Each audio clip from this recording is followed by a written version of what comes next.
I hate the college football offseason, especially right after the spring game, because it gives you like a little taste and you're super hungry for it. And now the transfer portal window opens back up and there's so much stuff to talk about.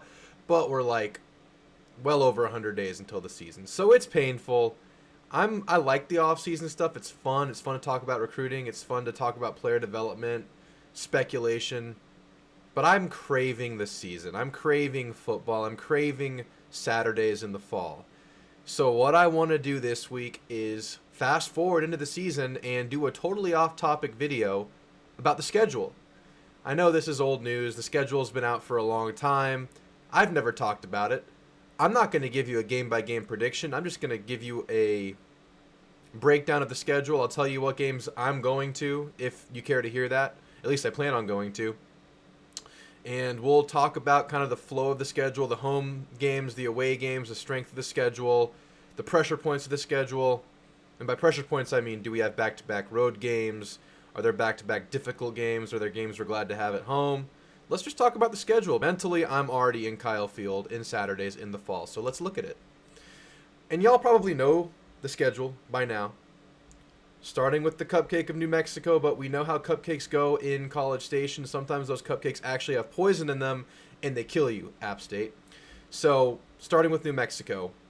Last year, Sam Houston State was the first game, and it did not leave a good taste in my mouth. It was a bitter cupcake. That cupcake definitely was not made by a master chef. I mean, we need to see excellence out the gate this year. Last year it made a lot of sense. A lot of freshmen playing, a lot of inexperience, a lot of defensive youth on the line, a new quarterback, Haynes King getting back into action after missing the year before.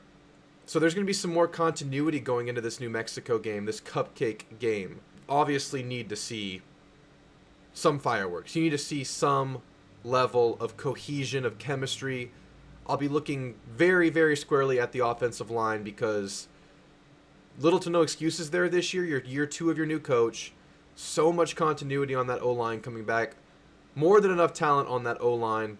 And how's that looking? That's one of the key factors, in my opinion, that's going to determine what this offense becomes, and I don't think many of y'all will argue that.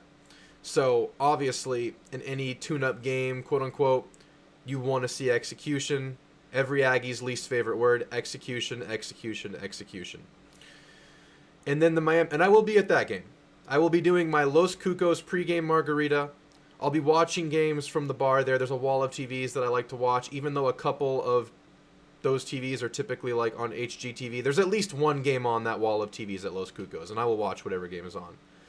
And then I'm going to go to Miami the next weekend because I went to Miami for the Orange Bowl game a few years back. Loved it. Great trip.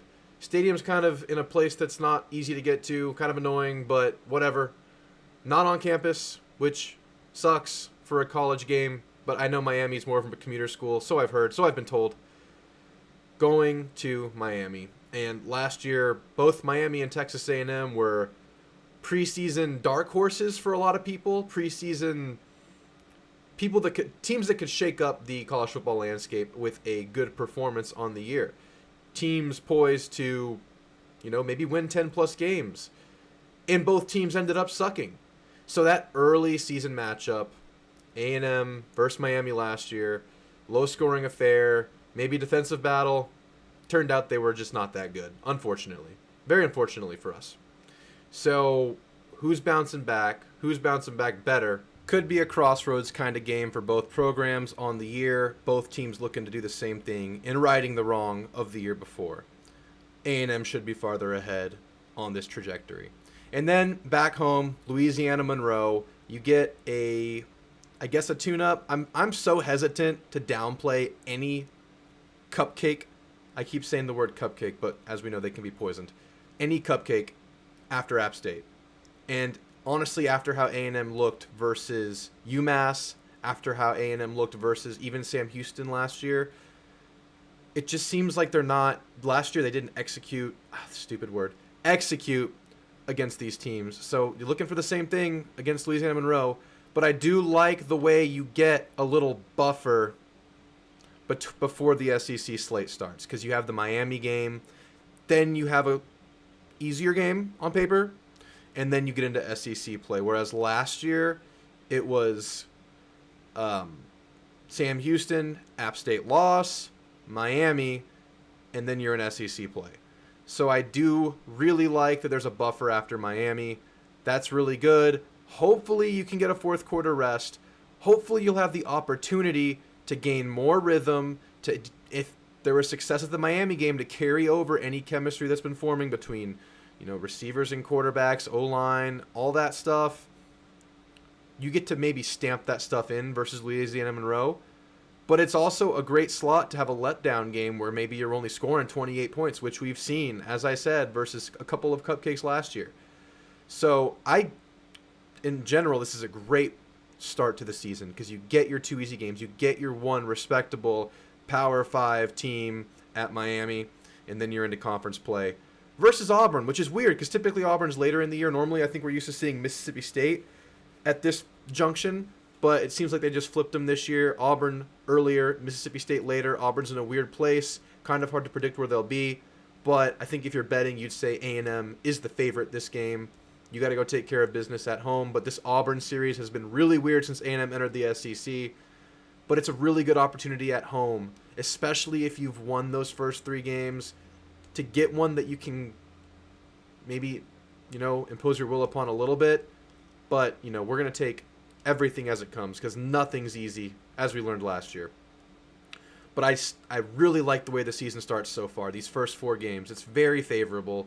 Then you go into the neutral site game versus Arkansas. We know how that game can be. It's freaking crazy. That game is wild. KJ's back. We never know what to expect. Even though A&M is like 10-1 in this game, it seems like every year that A&M has won it, they could have lost it. So always an interesting game. I will be at this one. I forgot to mention, I won't be at the 2 before this. I won't be at Monroe. I won't be at Auburn. I'm going to be watching all the college football games on the Monroe weekend. I want to, sit back in this room with the computer screen, the iPhone, the TV, all showing a bunch of games. I like to do that several times a year instead of going to the game, just taking in the whole college football Saturday. Having, no Los Cucos in San Antonio, which is where I'm at. So I'll have to find something. But won't be at that one. Won't be at Auburn due to a fall wedding. And then I will be at the Arkansas game, neutral site game. I actually like going to it. I guess it's an unpopular opinion. I like going to this game. I like the divided stadium. I think Arkansas fans are some of the rowdiest, wildest fans I've come across, and it may just be the exposure because we see them face-to-face every year, half stadium. Last year I almost got into a fight with one because I accidentally bumped into his wife. It was an angry hog. This hog was wild. He was angry that he had just lost on the doinked field goal. In the exit to the stadium, everyone's like kind of tight, like a bunch of sardines, and I accidentally bumped his wife. She was kind of frail, so she kind of tripped forward. She caught herself in a very athletic maneuver, but he wasn't happy about it, and I had to wrestle a hog. No, I just ran away, and he couldn't catch me. But big game, obviously crazy. Hopefully A&M wins it. It's going to be a big challenge, as it always is. Then the Bama game. It's at home this year, and I guess this is the first time I'm going to say it. I think Bama is to be had this year. I think they're in a very much a rebuilding position. It seems like they've been on that string of just great skill players year after year, and then until last year it actually kind of started to dwindle. It was like Jahmyr Gibbs, the receivers weren't as good as we're used to, and obviously the elite of the elite quarterbacks and Bryce Young. They lose both of those, and there's definitely a question mark around that quarterback room right now. Like 4 different guys it could be. We don't know who it's going to be yet. There's not really a lot of proven commodities. I think they're going to be relying on a few freshmen. This could be the year to get Bama. Now, I have no doubts they're going to be good. I have no doubts they're going to be a machine, at least when they get halfway through the season and some of the younger guys or newer experienced guys get into the college rhythm. But I think at this point in the season, early in conference play, at Texas A&M, if A&M is somehow undefeated, this could be a big game for A&M to go capitalize on, I think. And, I'm not making a prediction here, but I think this is a very winnable game for A&M versus Bama at home this year. Talent-wise, continuity-wise, we'll see. I just think it's a very, very opportune game. And I'm glad it's at home. I'm glad it's a year where I feel Bama is beatable and it's at home, because you really stamp in that beatable attribute at home rather than on the road. And I like that this year. I mean, okay, I don't like this. I hope that this year, this game has a lot more meaning than it's had the last 2 years, because the year A&M beat Bama in 2021, A&M had already lost 2 games, so that really limited what A&M could be at that point in the season. Last year, A&M goes into this game with 2 losses. They didn't win it. Could have been a huge game, wasn't.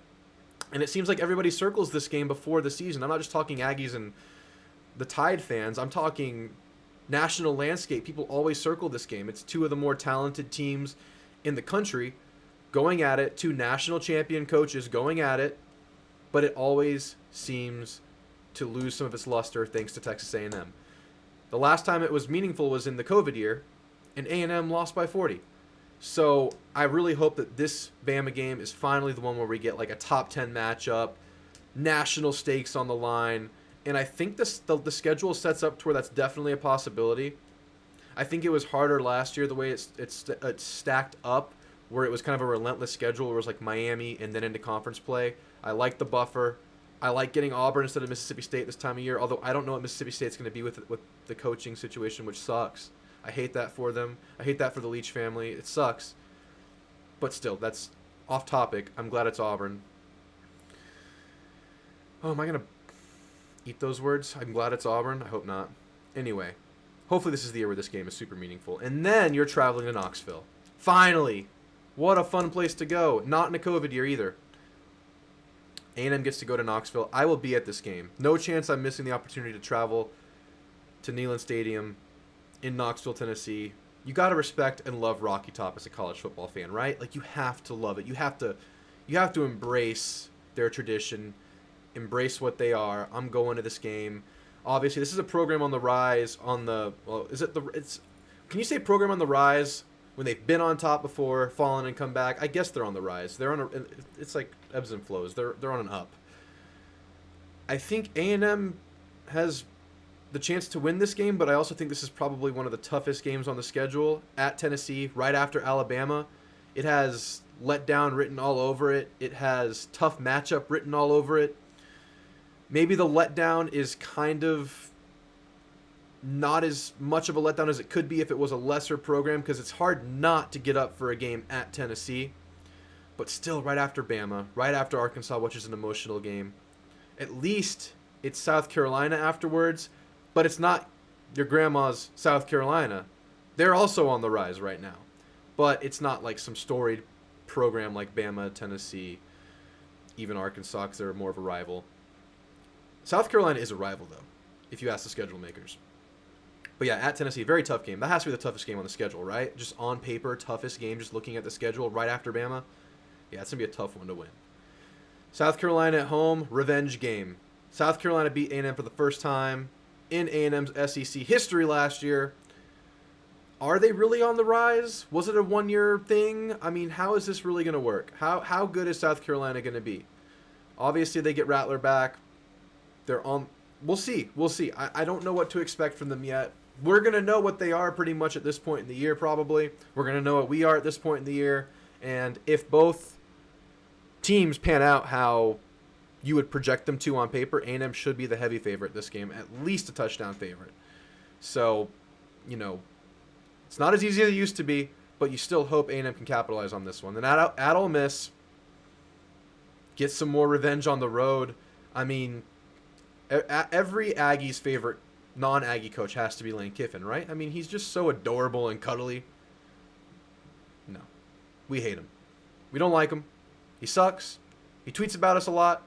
He dreams about us. He thinks about us. We're on top of mind for Lane Kiffin at all times. It's another tough game, but at least it's South Carolina and Mississippi State surrounding this game. It's not like a position for much of a letdown game. That's kind of the biggest game in this last stretch post-Tennessee. When you look at the South Carolina, Ole Miss, Mississippi State, ACU stretch, I think this is like the premier game of that stretch. On the road at Ole Miss with a chance to beat Lane.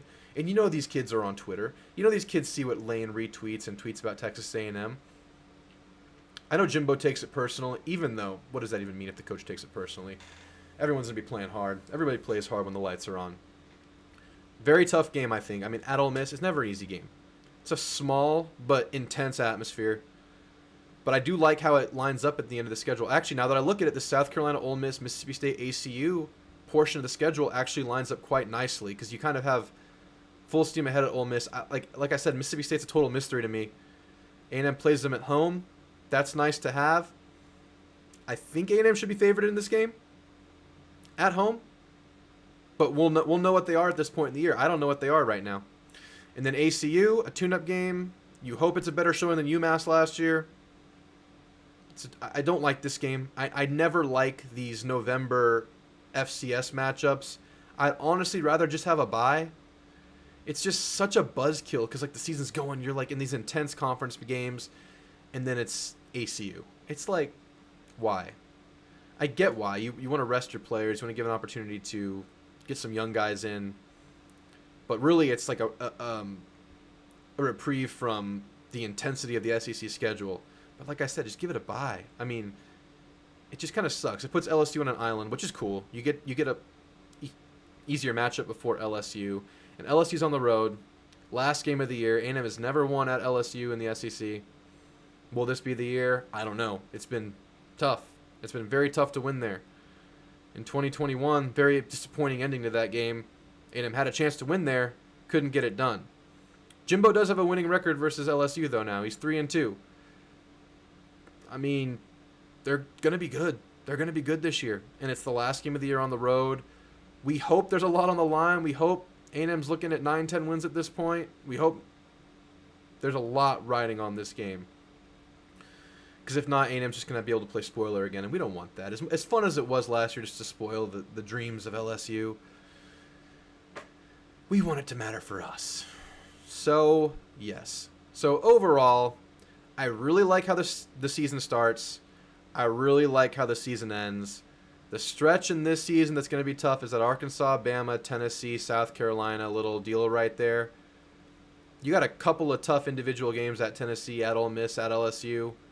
But you're really glad. I'm glad to have Auburn early in the year. I think it's a great first step into the SEC. That could prove me totally wrong, but at this point in whatever we're in April. In April, I like it.